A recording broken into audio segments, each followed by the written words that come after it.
आइए आज से हम लोग बहुत इंपॉर्टेंट टॉपिक का स्टार्ट करने जा रहे हैं, इलेक्ट्रोस्टैटिक, जिससे each and every competitive examination लगभग में 2 क्वेश्चन या 3 क्वेश्चन, 2 या 3 क्वेश्चन लगभग में एग्जामिनेशन में आते हैं।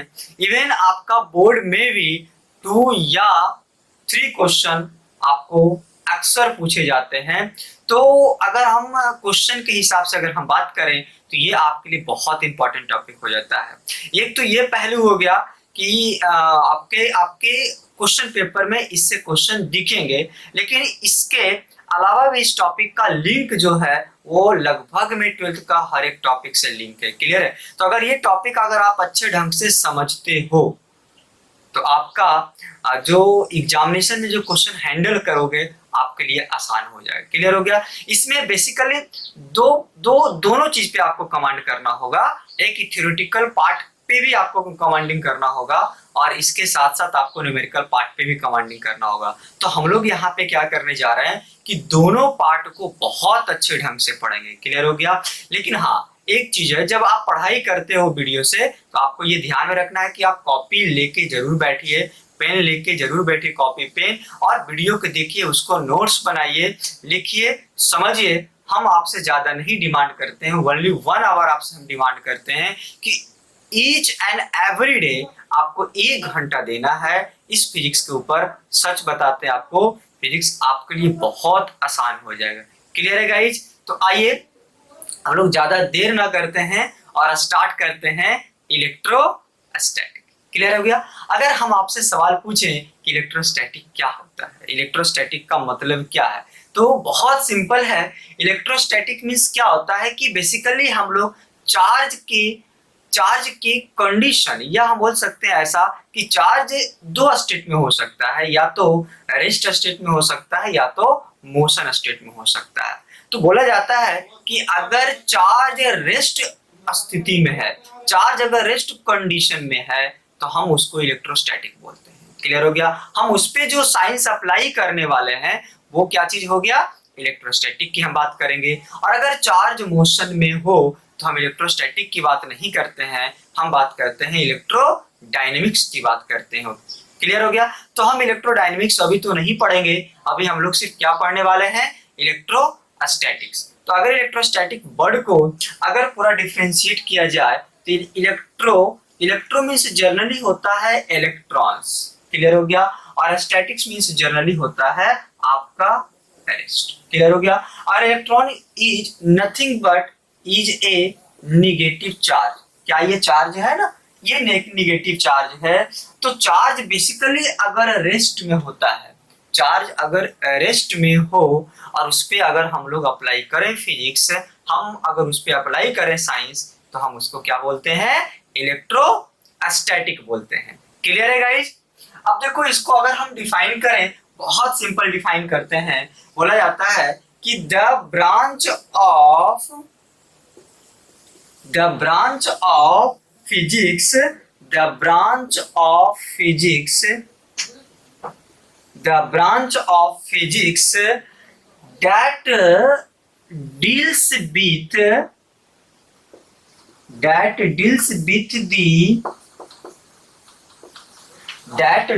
with the study of charge, that deals with the study of charge।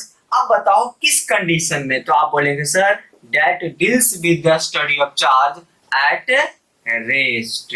हम बोले चार्ज 2 कंडीशन में हो सकता है, या तो रेस्ट कंडीशन में हो सकता है या तो आपका मोशन कंडीशन में हो सकता है। क्लियर हो गया? तो अगर रेस्ट कंडीशन में चार्ज हो और हम अगर स्टडी कर रहे हैं उसके बारे में, तो बेसिकली हम उसको बोलते हैं इलेक्ट्रोस्टैटिक्स। क्लियर है? होप आपको समझ में आया होगा कि इलेक्ट्रोस्टैटिक क्या होता है। इलेक्ट्रो मीन्स क्या होता है? जनरली इलेक्ट्रॉन्स होते हैं, और स्टैटिक मीन्स जनरली क्या होता है? रेस्ट होता है। और electrons is nothing but it is a negative charge. It means negative charge या चार्ज रेस्ट कंडीशन में हो, और साइंस का वो ब्रांच या फिजिक्स का वो ब्रांच में अगर हम लोग स्टडी करें चार्ज को रेस्ट कंडीशन में, तो that is called electrostatic. Clear है?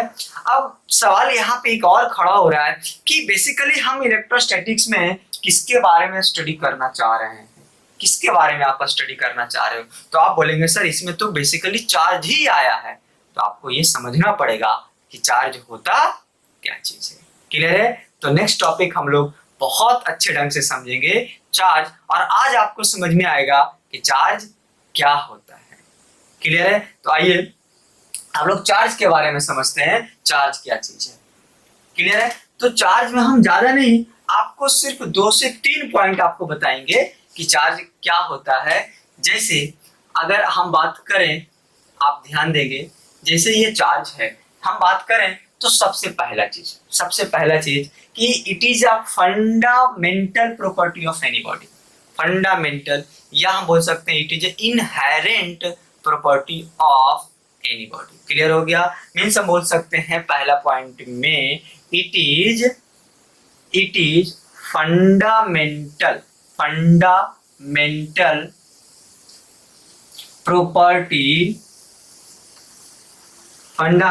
Property of any body. ध्यान रखना है, एनी बॉडी। क्लियर है? अगर हम सेकेंड पॉइंट की अगर हम बात करें तो दैट काउजेज क्या?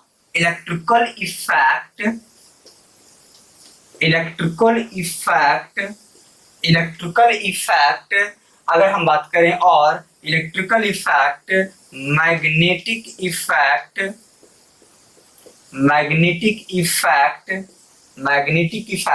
और as well as radiate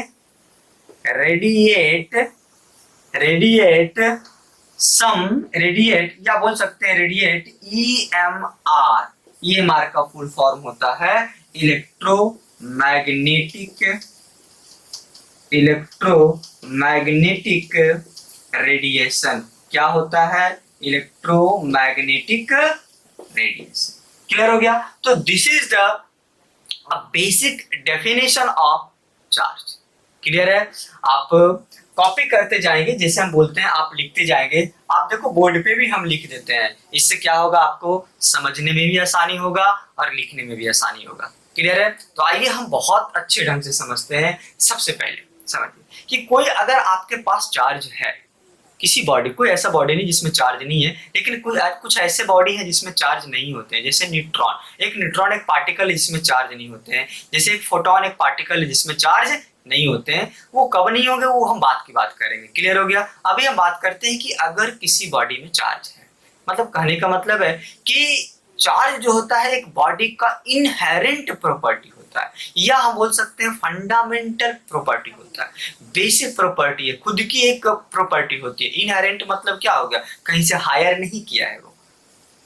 clear है? वो क्या है? अपनी खुद की एक बेसिक प्रॉपर्टी होता है बॉडी में। और अगर बॉडी का एक बेसिक प्रॉपर्टी है तो बोलता है कि सम कुछ चीजें वो जनरेट करता है। क्लियर हो गया? कुछ चीजों को वो प्रोड्यूस करता है। क्लियर है गया? वो क्या क्या को प्रोड्यूस कर सकता है। जैसे अगर हम बात करें कि अगर किसी बॉडी में चार्ज है तो बोलेंगे सर वो 3 चीज आपका हमेशा या तो प्रोड्यूस कर सकता है, या एक्सपीरियंस कर सकता है, या वो कारण बनता है दैट कॉजेज इलेक्ट्रिकल इफेक्ट। उसके बाद क्या है? Magnetic effect. और उसके बाद क्या है आपका? Electromagnetic radiation. क्लियर हो गया? मतलब कि वो प्रोड्यूस भी कर रहा है और एक्सपीरियंस भी कर रहा है। वो 3 फैक्टर को प्रोड्यूस कर सकता है, 3 इफेक्ट को प्रोड्यूस कर सकता है, और 3 क्या और एक्सपीरियंस कर सकता है। क्या क्या कर सकता है आपको याद रखना है। क्या कर सकता है? जैसे इलेक्ट्रिकल इफेक्ट जनरेट कर सकता है, मैग्नेटिक इफेक्ट जनरेट कर सकता है, और क्या कर सकता है? इलेक्ट्रोमैग्नेटिक रेडिएशन जनरेट कर सकता है। आप देखो कि लिखे हैं कि it is the fundamental property, मतलब आपको समझ में आ रहा है, बॉडी का खुद का एक बेसिक प्रॉपर्टी है, इनहेरेंट प्रॉपर्टी है, जो कारण बनता है दैट कॉज इलेक्ट्रिकल इफेक्ट इसके बाद क्या है, मैग्नेटिक इफेक्ट, और रेडिएट करता है इलेक्ट्रोमैग्नेटिक रेडिएशन का। लेकिन अगर हम आपसे क्वेश्चन पूछें, आप हमको ये बताओ कि सर आप तो ये बोल रहे हैं कि इलेक्ट्रिकल इफेक्ट है, मैग्नेटिक इफेक्ट है, इसके बाद क्या है आपका इलेक्ट्रोमैग्नेटिक रेडिएशन है, तो ये होता क्या है, आप हमें ये बताइए कि सबसे पहले आप हमको ये समझाइए कि इलेक्ट्रिकल इफेक्ट क्या होता है, मैग्नेटिक इफेक्ट क्या होता है, और इलेक्ट्रोमैग्नेटिक रेडिएशन क्या होता है। तो चलो हम इस पे थोड़ा सा डिस्कस करते हैं। हम मान लेते हैं कि चलिए आपने 10th में पढ़ा होगा, आपने 10th में पढ़ा होगा कि कोई अगर एक पॉजिटिव चार्ज है, मान लो कोई एक अगर एक पॉजिटिव चार्ज है, तो आपने पढ़ा होगा कि इस नेगेटिव चार्ज को क्या करेगा, ये अट्रैक्ट कर लेगा, एक फोर्स लगाएगा। क्लियर हो गया। या अगर कोई एक पॉजिटिव चार्ज आया तो आप बोलेंगे सर इसको क्या किया था, वो रिपेल कर देता था। मतलब अगर कोई एक पॉजिटिव चार्ज है तो क्या हो सकता है, या तो वो अट्रैक्ट कर सकता है और या तो रिपेल कर सकता है। आपने आपने पढ़ा होगा इस चीज के बारे में।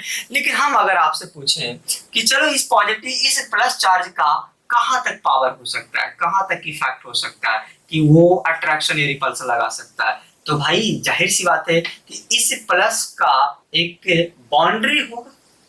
आप तो इसने इतना तो समझ में आ रहा है आपको, इस प्लस का एक बाउंड्री होगा। जैसे मान लीजिए कि आप जैसे स्कूल में एडमिशन लेते हैं तो फिर आप किसके इफेक्ट के दायरे में आ गए, आप वहां उस स्कूल का जो भी रूल और रेगुलेशन उसके इफेक्ट के दायरे में आ गए। लेकिन जैसे स्कूल के आप बाहर निकलते हैं, क्या स्कूल का कोई इफेक्ट लगता है, नहीं। जैसे जैसे आप दूर जाते हैं वैसे वैसे आपका इफेक्ट क्या होते चला जाता है, घटते चला जाता है। किससे, स्कूल से। यहाँ पे भी कुछ इसी टाइप का एक कंडीशन हो रहा है। जैसे कोई एक प्लस चार्ज है तो प्लस चार्ज कहाँ तक करेगा, तो आप बोलेंगे कि भाई जहां तक उसकी एक क्षमता होगा, हम बोल सकते हैं जहां तक उसकी पावर होगा, या बोल सकते हैं जहां तक उसका क्षेत्र होगा, जहां तक उसका एक रीजन होगा। अगर उस रीजन में कोई भी आ जाए, या तो प्लस आ जाए या तो माइनस आ जाए, वो क्या करेगा, दो ही काम कर सकता है, या तो एक अट्रैक्शन का इफेक्ट लगा सकता है या रिपल्सन का इफेक्ट लगा सकता है। क्लियर हो गया। या तो अट्रैक्शन का इफेक्ट लगा सकता है या तो रिपल्सन का इफेक्ट लगा सकता है। इसका मतलब क्या होगा, इसका मतलब क्या हो गया कि अपने चारों तरफ चार्ज, एक पॉजिटिव चार्ज या नेगेटिव चार्ज एक क्या करता है, एक फील्ड बनाता है। उस फील्ड में अगर कोई चार्ज आता है,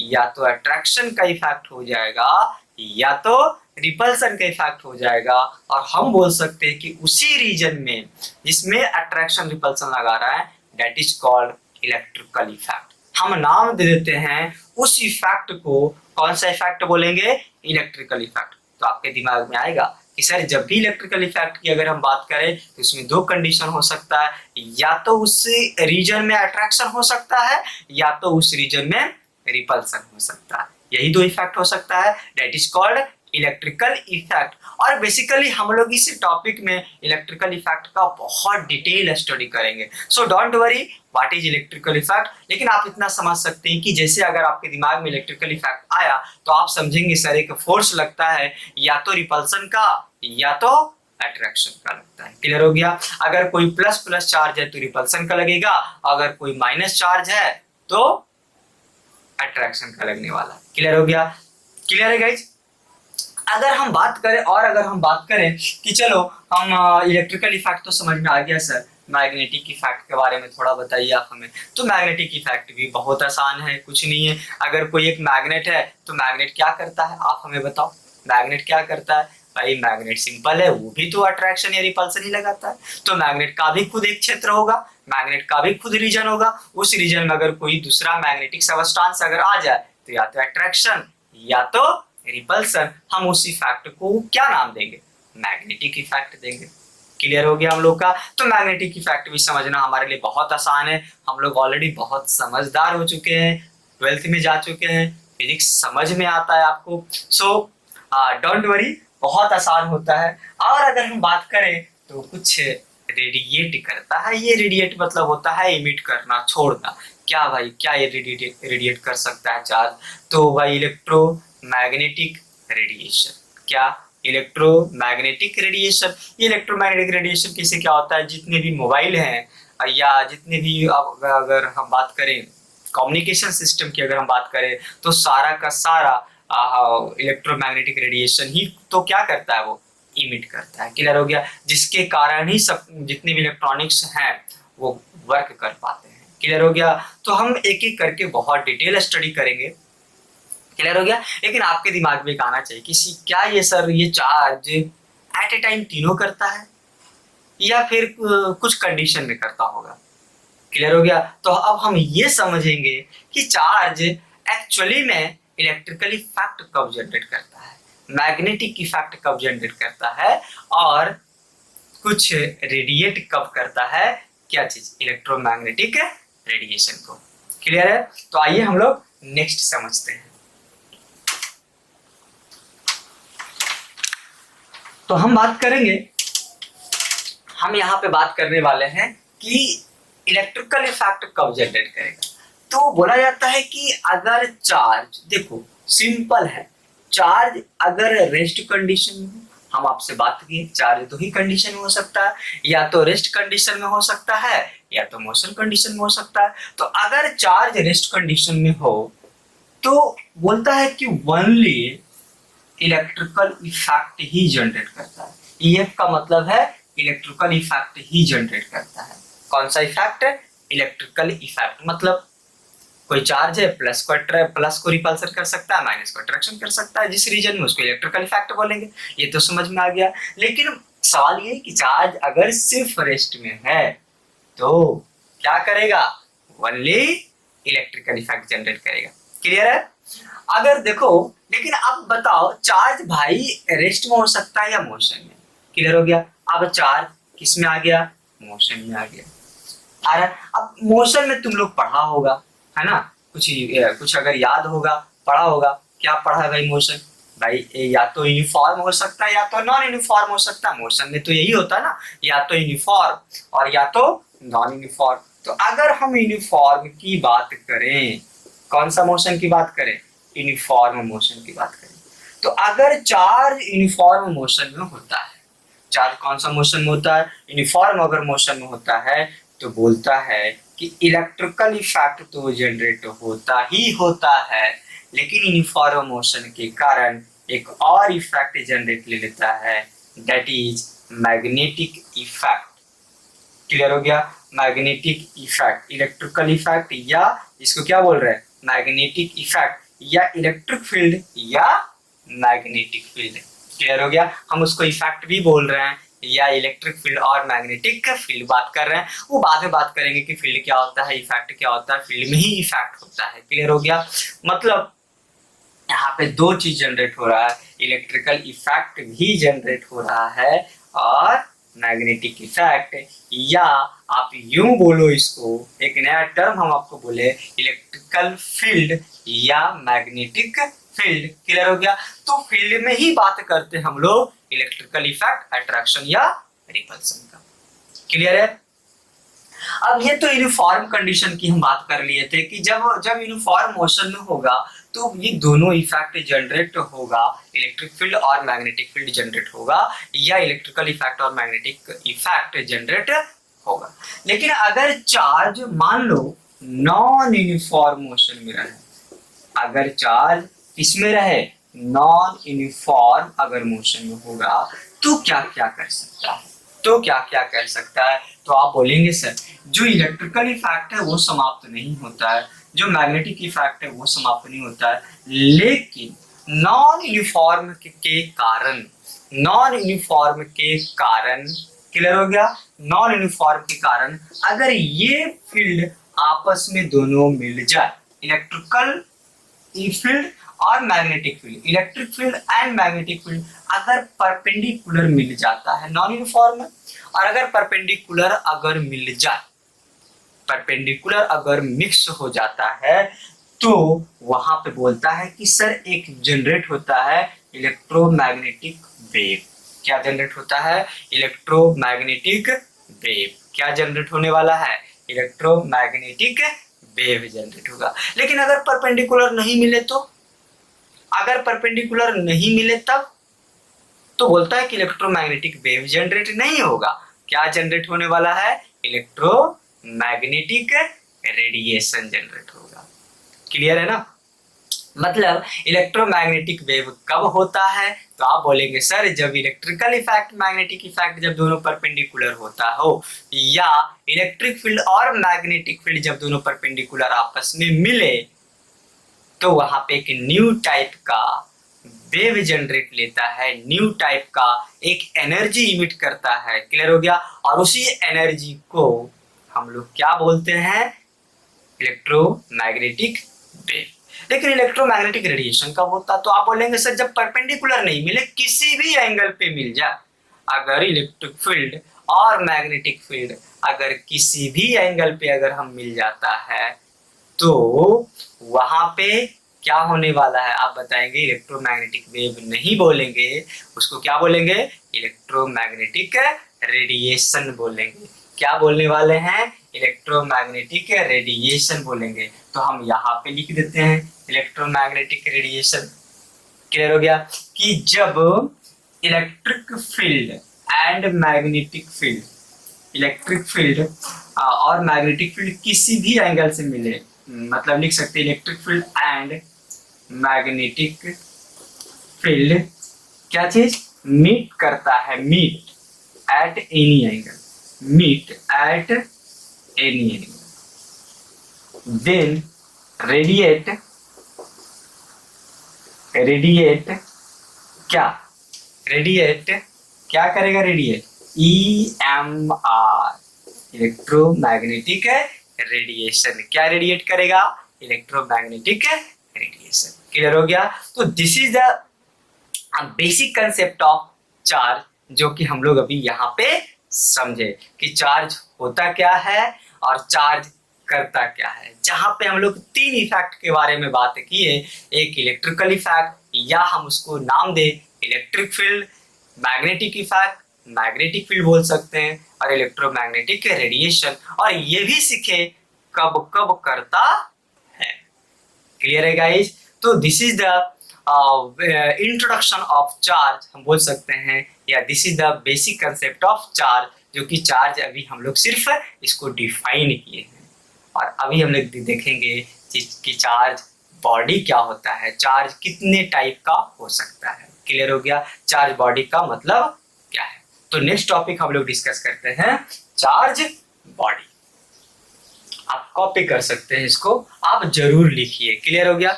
लिखिएगा, नोट्स बनाइएगा। क्लियर होगा? और सच बता रहे आपको हम बोले कि 1 घंटा आपको देना है हमेशा रेगुलर, हम आपका फिजिक्स बहुत अच्छा कर देंगे। सिर्फ आप वीडियो देख के भी बहुत अच्छा नंबर ला सकते हैं। क्लियर है? आइए बहुत स्टार्ट करते हैं। आप लोग ऑलरेडी इसके बारे में जानते हो कि एक पॉजिटिव बॉडी होता है और एक निगेटिव बॉडी होता है, पढ़े हैं हम लोग। लेकिन चलो कुछ इंपॉर्टेंट होगा जो इसमें डिस्कस करेंगे। बहुत सारे बच्चे नहीं जानते होंगे कि पॉजिटिव चार्ज बॉडी क्या होता है, निगेटिव चार्ज बॉडी क्या होता है। तो आज आपको समझ में आएगा कि पॉजिटिव चार्ज बॉडी किसको बोला जाता है और निगेटिव चार्ज बॉडी किसको बोला जाता है। तो समझ लिखेंगे हम लोग क्या चीज, चार्ज्ड बॉडी। तो बेसिकली चार्ज बॉडी जो होता है वो 3 टाइप का हो सकता है। चार्ज बॉडी कितने टाइप का हो सकता है? 3 टाइप का हो सकता है। कौन कौन हो सकता है आप बता सकते हो? तो बोलेंगे सर चार्ज बॉडी पहला जो होता है वो पॉजिटिव चार्ज बॉडी है। फर्स्ट का नाम क्या है? Positive charge body. फर्स्ट क्या हम बोलेंगे?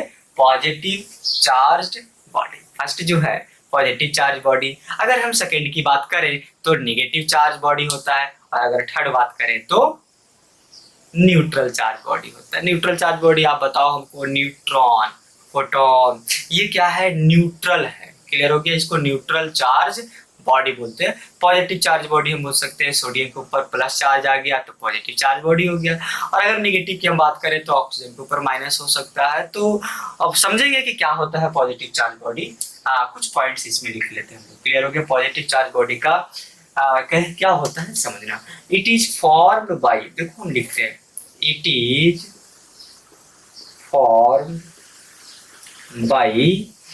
Formed by the loss of electron, it is formed by the loss of electron from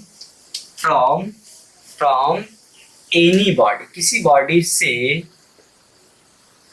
electron अगर लॉस हो जाता है तो क्या बनाता है, वो पॉजिटिव बनाता है। क्लियर हो गया? अब बताओ, अगर लॉस करेगा तो इलेक्ट्रॉन घटेगा या बढ़ेगा? इलेक्ट्रॉन घटेगा कि बढ़ेगा? तो electron will be decreases. Electron क्या करेगा? डिक्रीज कर जाएगा। तो electron will be decreases. Clear हो गया? जब किसी बॉडी से इलेक्ट्रॉन अगर लॉस करे तो जाहिर सी बात है इलेक्ट्रॉन क्या हो जाएगा? कम जाएगा। क्लियर हो गया? अच्छा, अब ये बताओ कि अगर इलेक्ट्रॉन घटता है तो किसकी संख्या बढ़ जाएगी? नंबर ऑफ प्रोटॉन ग्रेटर हो जाएगा नंबर ऑफ इलेक्ट्रॉन से। सही है ये गलत है? आप देखो, नंबर ऑफ प्रोटॉन ग्रेटर हो जाएगा नंबर ऑफ इलेक्ट्रॉन से, therefore whole body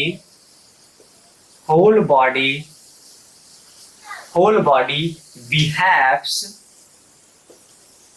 like positive charge।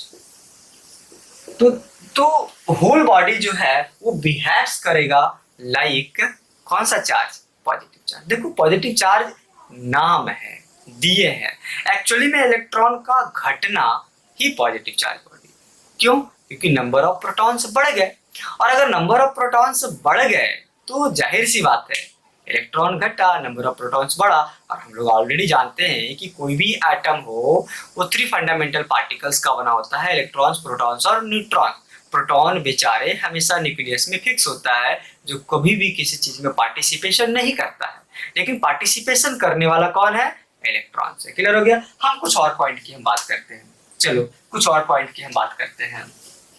ये बताओ, मास घटेगा या बढ़ेगा? तो mass will be decreases. Mass will be क्या? डिक्रीजेस। तो मास क्या करेगा? ये डिक्रीज कर जाएगा। Mass will be decreases. Mass क्या करेगा? डिक्रीज कर जाएगा। क्लियर है? देखो, कुछ पॉइंट जो हम लिखे हैं उसको याद रखना है, क्वेश्चन इससे आते हैं। आइए समझते हैं। क्लियर हो गया? एक एग्जांपल हम लेते हैं। मान लो एक सोडियम एटम है, या हम ऐसे लिखें, एक सोडियम एटम है। सोडियम एटम क्या किया? इलेक्ट्रॉन को लॉस किया, और यहाँ पे इलेक्ट्रॉन को लॉस किया, कौन सा चार्ज बनाया? पॉजिटिव चार्ज बनाया। क्लियर हो गया? कि कैसे कैसे आकर होता है, आइए इसको समझते हैं। क्लियर हो गया? देखो इधर, अब समझते हैं कि पॉजिटिव चार्ज बॉडी क्या होता है। पॉजिटिव चार्ज बॉडी बोलता है, सिंपल हम पॉइंट लिखे हैं कि it is formed by the loss of electron. मतलब किसी बॉडी से इलेक्ट्रॉन का निकल जाना, किसी बॉडी से इलेक्ट्रॉन का चले जाना, ट्रांसफर होना। तो हमारे पास कितना इलेक्ट्रॉन है अभी, हम उसकी हम बात कर लेते हैं। अभी एक सोडियम का एग्जांपल लिए तो देखो, सोडियम जो है, ध्यान देंगे, जो सोडियम है अगर ये न्यूट्रल स्थिति में है तो इसके पास इलेक्ट्रॉन्स भी 11 होगा और प्रोटॉन्स भी क्या होने वाला है? 11। अब सोडियम क्या किया? एक इलेक्ट्रॉन को दे दिया, तो अभी इलेक्ट्रॉन इसके पास 10 हो गया और प्रोटॉन इसके पास अब कितना हो गया? आप ये बताओ, प्रोटॉन बढ़ गया, इलेक्ट्रॉन घट गया, तो पूरा बॉडी कैसा बिहेव करने वाला है? पॉजिटिव बिहेव करेगा। इसलिए हम उसको क्या बोलते हैं? पॉजिटिव। समझ में आया ना? देखो लिखे हैं कि it is formed by the loss of electron from any body. किसी बॉडी से इलेक्ट्रॉन का लॉस कर जाना ही क्या है? पॉजिटिव चार्ज बॉडी है, घट जाना। क्लियर हो गया? हम लोग केमिस्ट्री में भी बहुत सारी बात करते हैं, फिजिक्स में तो इम्पोर्टेंट है ही। और अब अगर देखो तुम कि अगर इलेक्ट्रॉन लॉस करता है तो इलेक्ट्रॉन क्या होगा? आप बोलेंगे सर इलेक्ट्रॉन घट जाएगा। सिंपल है, इलेक्ट्रॉन क्या हो जाएगी? घट जाएगा। अगर इलेक्ट्रॉन घटता है तो नंबर ऑफ प्रोटॉन, एलपी का मतलब है नंबर ऑफ प्रोटॉन, ग्रेटर हो जाएगा नंबर ऑफ इलेक्ट्रॉन्स, और नंबर ऑफ प्रोटॉन ग्रेटर हो गया नंबर ऑफ इलेक्ट्रॉन्स से, तो होल बॉडी कैसा बिहेव करेगा? होल बॉडी कैसा बिहेव करेगा? होल बॉडी पॉजिटिव बिहेव करेगा, क्योंकि प्रोटॉन प्लस चार्ज होता है, इसलिए वो बॉडी कैसा बिहेव करना शुरू कर दिया? As a positive charge. Clear हो गया? अब जब पॉजिटिव चार्ज है, इलेक्ट्रॉन ट्रांसफर हुआ, तो क्या मास भी ट्रांसफर नहीं होगा? क्या इलेक्ट्रॉन में मास नहीं होता? हाँ भाई, इलेक्ट्रॉन में मास होता है, हम लोग पढ़े हैं कि इलेक्ट्रॉन में मास होता है। और इलेक्ट्रॉन में मास होता है, इलेक्ट्रॉन कहीं निकल के चला गया, और अगर इलेक्ट्रॉन कहीं निकल के चला गया तो आप समझ लीजिए मास घट गया या बढ़ गया, तो मास घट गया। क्लियर हो गया? आपको समझ में आया ना कितना आसान होता है पॉजिटिव चार्ज बॉडी को समझना। क्लियर? देखो एक एग्जांपल लिए, Na से Na प्लस बना, Na से अगर Na प्लस बना तो भाई एक प्लस बनने का मतलब है कितने इलेक्ट्रॉन को लॉस किया होगा? 1 इलेक्ट्रॉन को लॉस किया होगा। अगर Al3 प्लस बनाता है, Al3 प्लस बनाता है तो कितने इलेक्ट्रॉन को वो लॉस किया होगा? तो आप बोलेंगे सर वो 3 इलेक्ट्रॉन को लॉस किया होगा। क्लियर हो गया? न्यूट्रल स्थिति में नंबर ऑफ इलेक्ट्रॉन्स और नंबर ऑफ प्रोटॉन्स क्या होते हैं? बराबर होते हैं, लेकिन जैसे उसके ऊपर प्लस आया इलेक्ट्रॉन घट जाता है, क्योंकि घटेगा तभी वो प्लस बनाएगा। तो हम यहाँ पे एक बहुत सिंपल एग्जांपल लिए, Na इलेक्ट्रॉन है 11, प्रोटॉन्स है 11 और Na प्लस है, तो Na प्लस का मतलब है कि एक इलेक्ट्रॉन को लॉस किया है, प्लस का मतलब है तो एक इलेक्ट्रॉन लॉस करेगा तो 10, और प्रोटॉन से क्या हो गया 11, तो नंबर ऑफ प्रोटॉन्स ग्रेटर हो गया नंबर ऑफ इलेक्ट्रॉन से। होल बॉडी कैसा बिहेव करेगा? प्लस बिहेव करेगा, और मास भी क्या हो जाएगा? घट जाएगा। तो this is the concept of positive charge body. आज आपको क्लियर हो गया कि पॉजिटिव चार्ज बॉडी क्या होता है। और एक क्वेश्चन भी आ चुके हैं नीट में कि during the transfer of charge mass will B, आप क्या टिक करोगे? तो बोलेंगे सर बहुत सिंपल है, मास घट जाती है, मास क्योंकि इलेक्ट्रॉन मास लेके क्या होता है? चला जाता है। Clear guys? आइए नेक्स्ट हम लोग डिस्कस करते हैं इसमें पॉजिटिव चार्ज बॉडी की जगह पे क्या डिस्कस करने वाले हैं? Negative charge body. आप लिख लेंगे, पॉज करके वीडियो लिखेंगे। क्लियर हो गया? नेगेटिव चार्ज बॉडी हम सम चेंज करेंगे यहाँ पे। It is form by the gain of electron. किससे होगा? तो इलेक्ट्रॉन घटता नहीं है, इलेक्ट्रॉन्स इंक्रीज और नंबर ऑफ इलेक्ट्रॉन्स बढ़ जाते हैं। Whole body behaves like a negative charge, और मास क्या होता है? अब बोलेंगे सर ये तो बहुत आसान था, अगर एक समझ में आ गया तो दूसरा भी समझ में आ गया। कॉपी करें आप, हम लिख दिए सारा। एक ले लेते हैं, क्लोरीन आइटम है तो Cl माइनस बनाया, इस तरह से है।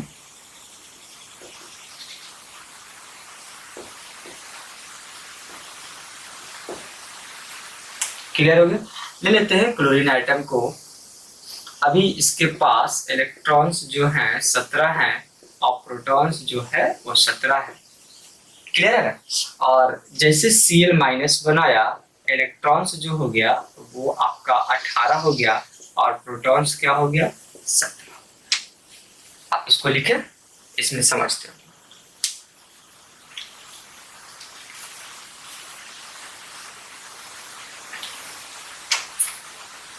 आइए देखिए, समझिए नेगेटिव चार्ज बॉडी। तो पॉजिटिव चार्ज बॉडी ऑलरेडी हम लोग समझ चुके थे। नेगेटिव चार्ज बॉडी बहुत सिंपल बोला जाता है कि it is form by the gain of electron. अब इलेक्ट्रॉन कहीं से उसको लेना है, गेन करना है। तो अगर इलेक्ट्रॉन से गेन करता है किसी भी बॉडी से, अगर वो गेन कर रहा है तो गेन करेगा तो क्या होगा? गेन करेगा तो इलेक्ट्रॉन की संख्या बढ़ेगी, इलेक्ट्रॉन की संख्या बढ़ जाएगी तो number of electrons is greater than number of protons. और इलेक्ट्रॉन की संख्या बढ़ गई, प्रोटॉन की संख्या घट गई, तो नेगेटिव जो है वो बढ़ गया और पॉजिटिव घट गया। इसीलिए होल बॉडी कैसा बिहेव करेगा? होल बॉडी कैसा बिहेव करेगा? नेगेटिव चार्ज बॉडी बिहेव करेगा। क्लियर हो गया? तो नेगेटिव क्यों भी बिहेव करता है? तो आपका एकदम सिंपल आंसर होना चाहिए, क्योंकि सर उसमें नंबर ऑफ इलेक्ट्रॉन्स बढ़ गए थे, इसलिए क्या बिहेव करता है? वो नेगेटिव बिहेव करता है। अच्छा, नेगेटिव इलेक्ट्रॉन बढ़ गया तो आप खुद बताओ क्या मास बढ़ा या घटा? तो मास बढ़ गई। क्यों मास बढ़ गई? क्योंकि इलेक्ट्रॉन मास लेके आ गया। तो भाई कुछ तो ऐड किया ना हमारे पास, तो कुछ तो ऐड किया तो मास क्या हो गई? बढ़ गया। आपने बोला, आपने पढ़ा होगा कि भाई मास के लिए रिस्पॉन्सिबल है प्रोटॉन न्यूट्रॉन्स है। इलेक्ट्रॉन भी रिस्पॉन्सिबल होते हैं पूरे बॉडी के मास के लिए, क्योंकि उसके पास भी तो मास होता है। तो या तो लेके कहीं चला गया या तो लेके आ जाएगा, आ गया तो बढ़ जाएगा, चल गया तो घट जाएगा, और इसलिए मास क्या होता है आप बताओ, इंक्रीज कर जाता है। चलो एक एग्जांपल लेते हैं, Cl2 प्लस एक इलेक्ट्रॉन को क्या किया, अच्छा दो क्यों लिखे यहाँ पे, क्योंकि दो है यार, Cl2 है ना इसलिए दो लिखे। एक इलेक्ट्रॉन को लिया तो क्या बनाया वो, Cl माइनस बना लिया। चलो समझते हैं और से, एक इलेक्ट्रॉन कितना था इसके पास, पहले कितना था, न्यूट्रल स्थिति में 17 था। कैसे पता करते हैं, तो हम इसका एटॉमिक नंबर लिख लेंगे, बस जितना इसके पास है ये देखो एटॉमिक नंबर लिखे, और जैसे एटॉमिक नंबर हम लिखे, ध्यान देंगे जैसे हम एटॉमिक नंबर लिखे C17 है लिखे, तो इलेक्ट्रॉन कितना है इसके पास 17 है, और प्रोटॉन भी इसके पास 17 है। क्लियर है। अब बताओ ये एक इलेक्ट्रॉन को गेन किया तो कितना हो गया इसके पास 18, और प्रोटॉन कितना हो गया, तो 18 का मतलब है नंबर ऑफ इलेक्ट्रॉन्स बढ़ गए, और नंबर ऑफ इलेक्ट्रॉन्स बढ़ गए और प्रोटॉन्स घट गए, तो जाहिर सी बात है पूरा बॉडी कैसा बिहेव करने वाला है, बताओ पूरा बॉडी कैसा बिहेव करेगा, as a negative charge. Clear है ना। तो इतना आसान था आपका पॉजिटिव चार्ज बॉडी को समझना और नेगेटिव चार्ज बॉडी को समझना। चलो हम एक और बॉडी के बारे में डिस्कस कर ही लेते हैं, वो ऑलरेडी आप समझ चुके हो लेकिन फिर भी डिस्कस कर लेते हैं, that is called neutral charge body. Clear हो गया, neutral charge body.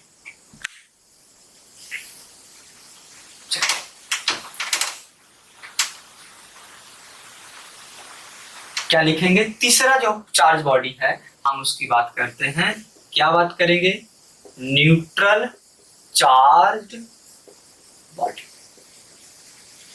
Neutral charge body. Clear है। अब देखो न्यूट्रल चार्ज बॉडी में हम लिख सकते हैं, फर्स्ट पॉइंट अगर लिखें तो क्या लिखेंगे, फर्स्ट पॉइंट लिखें, नो लॉस और नो गेन ऑफ इलेक्ट्रॉन। न तो लॉस करता है न तो गेन करता है, तो सिंपल समझ गए, नो लॉस और no gain of electron from any body.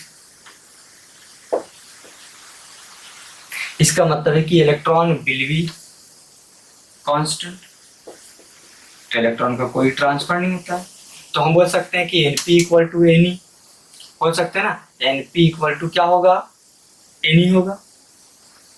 आप ये बताओ, whole body behaves like a neutral, हमेशा क्या होगा, वो न्यूट्रल बॉडी होगा।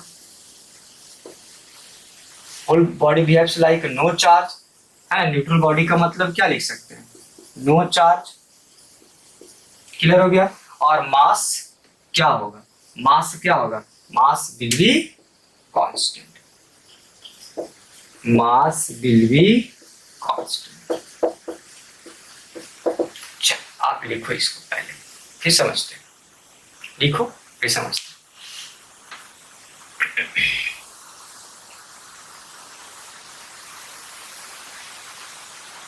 देखिए इधर neutral charge body, neutral charge body में क्या है, नो लॉस और नो गेन, मतलब ना तो लॉस कर रहा है ना तो गेन कर रहा है। तो जाहिर सी बात है जब लॉस और गेन नहीं करेगा तो नंबर ऑफ प्रोटॉन्स बराबर हो जाएंगे नंबर ऑफ इलेक्ट्रॉन्स का, number of protons must be equal to number of electrons. Clear हो गया। तो इलेक्ट्रॉन की संख्या ना बढ़ेगी ना घटेगी, इसलिए इलेक्ट्रॉन क्या रहेगा, कांस्टेंट रहेगा। तो बहुत सारा सिंपल पॉइंट लिख दिए, electron will be constant, number of proton equal होगा नंबर ऑफ इलेक्ट्रॉन्स का, होल बॉडी न्यूट्रल होगा, मतलब no charge, no whole body neutral होने का मतलब क्या है, नो चार्ज। क्लियर है। और मास क्या होगा, मास विल बी कांस्टेंट, मास क्या हो जाएगा, कांस्टेंट होगा। क्लियर है गाइस, समझ में आया हम लोग को। तो आपको समझना होगा और ये तीनों बात आपको दिमाग में रखना होगा कि ये पॉजिटिव क्या होता है, नेगेटिव, क्योंकि हम लोग इस टॉपिक में बेसिकली अगर आप देखो तो चार्ज रेस्ट में होगा, और अगर चार्ज रेस्ट में होगा तो चार्ज के बारे में भी तो समझना जरूरी है ना, चार्ज पॉजिटिव है, नेगेटिव है, न्यूट्रल है। क्लियर है ना गाइज, आ रहा समझ में। तो आप इसको पढ़िएगा, समझिएगा, लिखिएगा, और नेक्स्ट क्लास में हम लोग डिस्कस करेंगे इसका बेसिक प्रॉपर्टी ऑफ चार्ज का बेसिक प्रॉपर्टी क्या होता है, और उसके पहले हम लोग डिस्कस करेंगे यूनिट ऑफ चार्ज का। Okay guys, thank you.